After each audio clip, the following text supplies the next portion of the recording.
सुल्तानपुर दीवानी के वरिष्ठ अधिवक्ता संतोष कुमार पांडे जी द्वारा न्याय व्यवस्था के मुद्दों पर बातचीत। कांग्रेस पार्टी के माननीय राहुल गांधी पर चल रहे मानहानि के मुकदमे पर सुल्तानपुर न्यायालय का फैसला। बार और बेंच के बीच कुछ दिनों से चल रही नोकझोंक। सुल्तानपुर जिले के एक अधिवक्ता पर होटल कर्मचारी द्वारा मारपीट का मामला।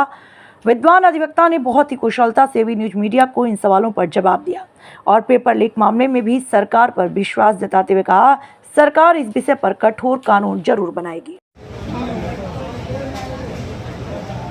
नमस्कार दोस्तों, आप लोग देख रहे हैं बी न्यूज़ मीडिया। मैं जिला बीओ चीफ अजीत कुमार शर्मा। इस समय मैं सुल्तानपुर जिले के दीवानी प्रांगण में उपस्थित हूँ।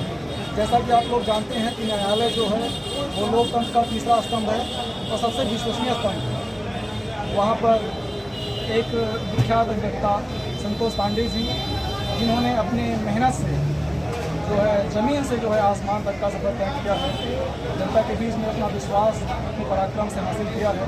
तो आज उनसे हम न्यायालय के कई मुद्दों पर बात करेंगे और जानना चाहेंगे कई विषयों पर। उनकी चर्चाएं समाज में इस समय तेजी से फैल रही हैं। सुल्तानपुर की कई घटनाएँ हैं और कई घटनाएँ ऐसी हैं जो राष्ट्रीय स्तर पर। तो सर, सबसे पहले अपना परिचय बता दीजिए। Santosh Kumar Pandey, civil court Sultanpur. और अभी राहुल गांधी का कोई मामला था, उसे कोई फैसला आया है जिसमें आप पक्षकार रहे हैं? मैं उसको पक्षकार नहीं रहा हूँ, मैं उसके एडवोकेट परिवादी का अधिवक्ता मैं हूँ।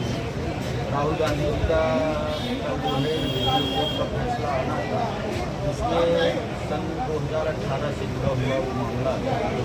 और वहाँ बंगलौर की एक प्रेस कॉन्फ्रेंस में राहुल गांधी जी ने माननीय गृहमंत्री अमित शाह जी पर आपत्तिजनक टिप्पणी किया था। उसी से क्षुब्ध होकर यहाँ के तत्कालीन जिला भाजपा उपाध्यक्ष और डिस्ट्रिक्ट कोऑपरेटिव बैंक के चेयरमैन विजय मिश्रा जी ने एक कंप्लेंट मानहानि का दायर किया था।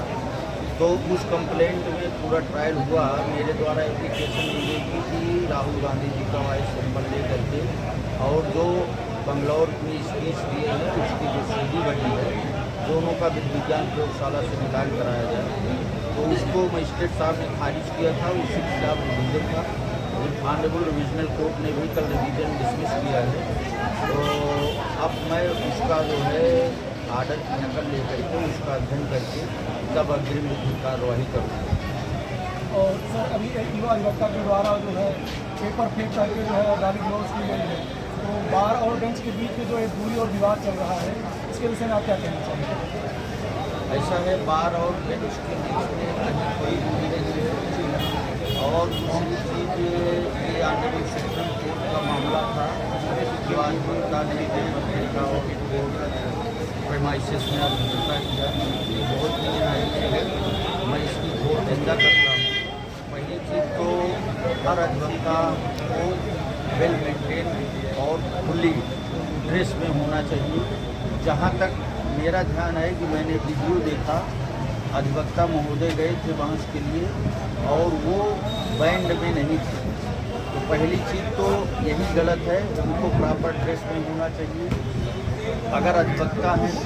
दूसरी चीज़ कि ऑनरेबल कोर्ट के सामने इस तरह का व्यवहार करना, भी सुप्रीम अदालत में जो देश की सबसे बड़ी अदालत है और एक आप जो है देश की सर्वोच्च अदालत में बहस करने खड़े हुए हैं, तो जो एक मर्यादा होती है जो हम लोगों के एडवोकेट का जो हमारा मात्र संस्था बार काउंसिल ऑफ इंडिया या हमारे एडवोकेट प्रोटेक्शन एक्ट जो भी है हमको जो शर्त प्राप्त हुई है उसका दुरुपयोग नहीं करना चाहिए और एक मर्यादित तरीके से आचरणपूर्ण तरीके से अपनी बात को रखना चाहिए। कोर्ट को भी अपनी मर्यादा में रहकर कार्रवाई करनी चाहिए और अधिवक्ताओं को भी हमारा ये संदेश है कि मर्यादा में रहकर, अनुशासन में रहकर बहस करना चाहिए। कोर्ट में कभी भी इस तरह से अभद्र व्यवहार नहीं करना चाहिए। जैसा कि आप लोगों ने देखा कि सरकारी एक संदेश था कि बार और बेंच जो है न्याय की पूरक है। यदि दोनों सहिष्णुता और पराक्रम से यदि अपने विश्वास को हासिल किए हैं तो उसको बनाए रखें। यदि इस तरीके की कार्रवाई जो है वो भरी अदालत में होती रही तो उससे जनता पर बहुत ही नकारात्मक प्रभाव रहेगा। सर, मैं सही कह रहा हूँ? नहीं, बिल्कुल सही। और अभी सुल्तानपुर की एक घटना है सर, जिसमें एक अधिवक्ता के साथ जो है मारपीट की गई, वो सुल्तानपुर का रेलवे स्टेशन में उस रोड पर हुआ था।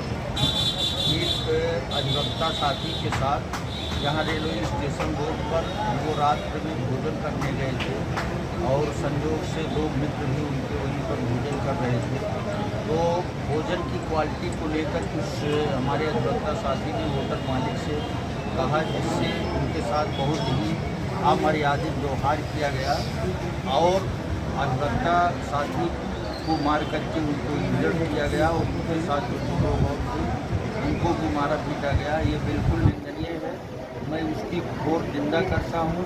दूसरी चीज़, मेरा शासन प्रशासन और न्यायपालिका से भी ये मांग है कि ऐसे लोगों के विरुद्ध कठोर से कठोर कार्रवाई, दंडात्मक कार्रवाई होना चाहिए। सरकार देखिए, जैसा कि देखा आपने कि एक पढ़े लिखे अधिवक्ता का जो उत्तरदायित्व होता है, सर ने उसका निर्वहन किया और जिस तरीके से सलाह दी हर आदमी को, क्योंकि ये जो लोकतंत्र का तीसरा स्तंभ है, हमें लगता है सर जो दोनों स्तंभ हैं उनमें सबसे अधिक विश्वसनीयता जिसने हासिल की है वो न्यायालय। और सर एक पर्सनल सवाल है कि इस समय जो पेपर लीक पर जंतर मंतर पर धरना प्रदर्शन हो रहा है, क्योंकि यहाँ पर बुद्धिजीवी वर्ग बैठा है, सरकार की चुप्पी के बारे में आप क्या कहना चाहेंगे? देखिए, हम ये काउंसिल 10 से 4 एडवोकेट, तो इस समय हम पॉलिटिकल सवालों का जवाब